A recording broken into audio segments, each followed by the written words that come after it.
Nah, saudara, pada bagian ketiga ini, kita akan melihat ada 5 ayat Alkitab yang saya kutip, yang sering digunakan oleh Yehovah Witness atau saksi Yehovah ini dengan interpretasi yang berbeda dengan ajaran Kristen yang pada umumnya.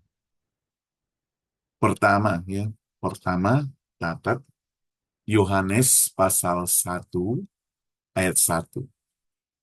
Versi mereka adalah pada mulanya adalah firman. Dan firman itu bersama-sama dengan Allah, dan firman itu adalah suatu Allah. Suatu Allah. Sedangkan versi Alkitab secara umum yang kita percaya, dikatakan pada mulanya adalah firman. Firman itu bersama-sama dengan Allah, dan firman itu adalah Allah. Adalah Allah. Nah, mereka mengubah firman Tuhan itu adalah Allah menjadi firman Tuhan itu adalah suatu Allah. Jadi mereka menafsirkan bahwa Yesus itu merupakan ciptaan Allah, bukan Allah itu sendiri. Dengan demikian mereka ingin mengatakan bahwa Yesus hanya manusia, anak, bukan Tuhan. Itu yang pertama. Ayat kedua yang bisa kita lihat di sini adalah di dalam Kolose 1 ayat 15 dan 16. Nah, kalau di tangan Anda ada Alkitab, boleh buka. Nah, menurut interpretasi mereka, saudara, mereka menekankan bahwa kata yang sulung, ya, kata yang sulung itu mendukung pandangan bahwa Yesus adalah ciptaan pertama daripada Allah. Ciptaan pertama daripada Allah. Sedangkan menurut ajaran Kristen, ajaran Alkitab, yang sulung itu dipahami sebagai otoritas Yesus, bukan urutan penciptaan. Sebagai otoritas kuasa, bukan penciptaan. Jadi, saudara harus buka Alkitab ya. Di dalam kitab Wahyu, pasal 7 ayat 4. Ya, interpretasi dari ajaran mereka mengatakan bahwa ada 144.000 itu secara harfiah sebagai jumlah orang yang akan memerintah bersama Kristus di surga. Angkanya 144.000. Sedangkan menurut kepercayaan kita sebagai orang percaya, angka ini merupakan simbolis mewakili seluruh keseluruhan umat Allah. Ya, ya, jadi ini perbedaannya. Yang keempat, Yeremia 10:23. Kalau saudara mempunyai Alkitab, boleh dibuka. Yeremia 10 ayat 23. Nah, saya akan buka Alkitab untuk bacakan buat saudara karena supaya lebih jelas ya. Yeremia, kemudian pasal yang ke-10 ayat 23. Demikian firman Tuhan. Aku tahu, ya Tuhan, bahwa manusia tidak berkuasa untuk menentukan jalannya, dan orang yang berjalan tidak berkuasa untuk menetapkan langkahnya. Nah, jadi mereka menggunakan ayat ini untuk mendukung pandangan bahwa manusia tidak mampu memerintah diri sendiri, membutuhkan pemerintahan dari kerajaan Allah. Nah, tetapi menurut pandangan kita sebagai orang percaya yang benar adalah ayat ini umumnya dipahami sebagai pengakuan akan keterbatasan manusia dan kebutuhan akan bimbingan Tuhan. Bimbingan Tuhan.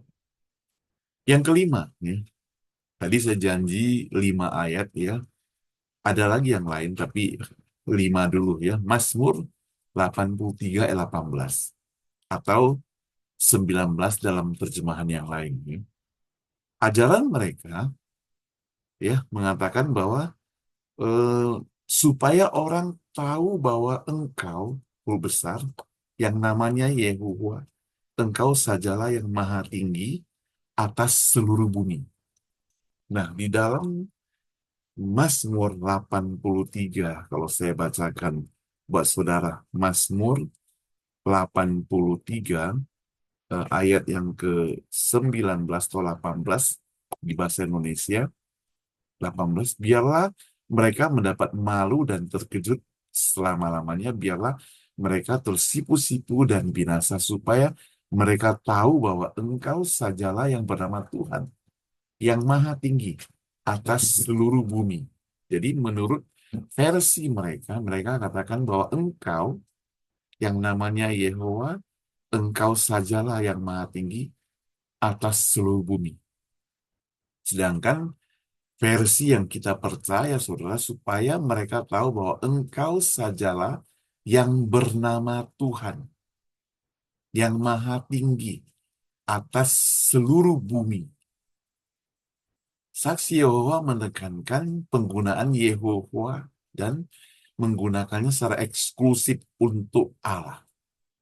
Nah, penting untuk diingat bahwa interpretasi mencerminkan pandangan teologis daripada mereka yang berbeda dengan ajaran Kristen yang arus utama. Nah, sebagai orang Kristen, kita perlu memahami konteks dan interpretasi yang lebih luas dari ayat-ayat ini dalam teologi Kristen. Saya sarankan kalau kita sebagai jemaat Tuhan, mari kita ikuti berbagai pelatihan, kalau ada seminar, ada namanya lokakarya di gereja, ikut aja ya. Karena di mimbar mungkin nggak diceritakan semuanya ini. Bible study bisa. Ya. Lalu apakah mereka itu musuh? Kalau kebetulan tetangga, famili kita itu menganut saksi Yehova, apakah mereka musuh? Bagaimana sikap kita? Saya menyarankan beberapa sikap. Pertama, sikap ramah dan hormat. Itu ciri khas orang percaya. Meskipun kita tidak setuju dengan kepercayaan mereka, penting untuk bersikap ramah, menghormati mereka sebagai tanda kutip manusia. Karena dalam 1 Petrus 2 ayat 17 mencatat kita mesti menghormati setiap orang. Yang kedua, dengarlah kalau ada waktu dengan sabar. Berikan mereka kesempatan untuk berbicara, jelaskan keyakinan mereka. Dengan mendengarkan yang sabar, menunjukkan kasih dan penghargaan. Kalau kita memang ada waktu. Hendaklah setiap orang cepat untuk mendengar, tapi lambat untuk berkata-kata. Yakobus 1 ayat 19. Beberapa kali saksi Yehova itu datang ke rumah, walaupun mereka tidak masuk sampai ke rumah, kita ngobrol di depan begitu. Ya, sempat saya mendengar. Cuma kemarin itu agak cepat karena saya harus buat khotbah, ya kan weekend ya.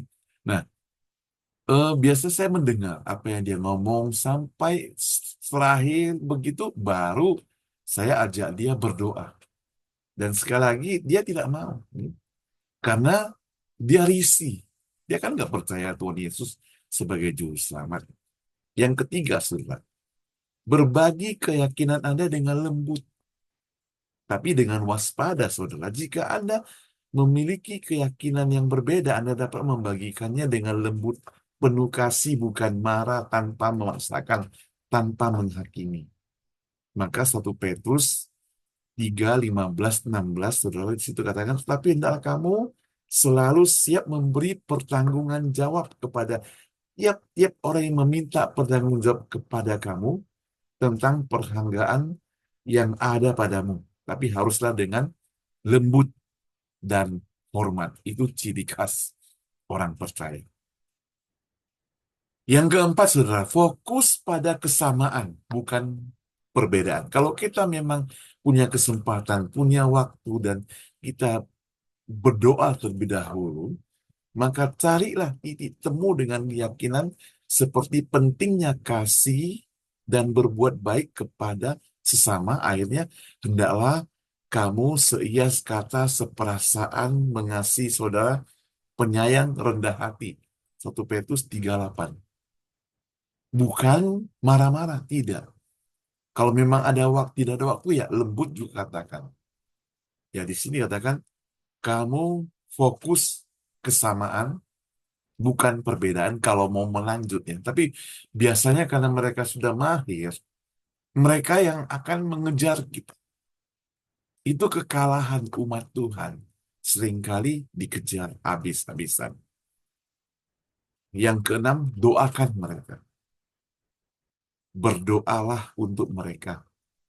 Memohon kasih Tuhan bagi hidup mereka. Walaupun biasanya mereka tidak mau. Cobalah. Kalau dia datang ke rumah, pasti dia tolak. Matius 5:44 mencatat, tapi aku berkata kepadamu, kasihilah musuhmu dan berdoalah bagi mereka yang menganiaya kamu. Tentu mereka bukan musuh, mereka hanya beda pendapat, beda kepercayaan tanda kutip, beda pengajaran. Jadi kita perlu mengajak mereka ke jalan yang benar. Dan saya tambahkan yang keenam, jika perlu, kalau memang engkau gak mau, kalau terasa dia paksa, tolak dengan sopan, ya, supaya nyaman, supaya engkau tidak merasa terganggu. Kadang mereka telepon dan mengikat saudara. Kadang mereka ada pertemuan, ya datang terus fokus, ya. Tapi sekali lagi sesuai dengan Kolose 4:6, biarlah kata-katamu, kata-kataku, kita penuh kasih, jangan hambar, sehingga kamu tahu bagaimana kamu harus memberi jawab kepada setiap orang. Ingat, saksi Yehova, seperti video lain saya katakan, bahwa mereka itu berharga di mata Tuhan. Mereka perlu kasih, perlu keselamatan, perlu dimenangkan. Kita mempunyai tugas dan tanggung jawab untuk itu. Sikap kita mencerminkan kasih Kristus sambil berpegang teguh kepada keyakinan yang sudah kita pelajari. Tetap setia, fondasi yang benar. Tuhan Yesus memberkati kita. Kita berdoa. Terima kasih Tuhan, di dalam renungan ketiga ini, kami harap Tuhan, kami sudah mengerti, kami sudah memahami secara praktis. Kami tidak perlu pelajari sampai mendalam. Yang penting kulit-kulitnya informasi seperti ini diperkirakan sudah cukup. Ajarilah kami, justru kami perlu belajar Alkitab lebih dalam, menghafal, dan memiliki fondasi yang lebih teguh, taat, supaya kami tidak goyah ketika kami berhadapan dengan mereka. Pakai kami Tuhan untuk memenangkan mereka. Dalam nama Tuhan Yesus yang berdoa. Amin. Sampai ketemu. God bless you.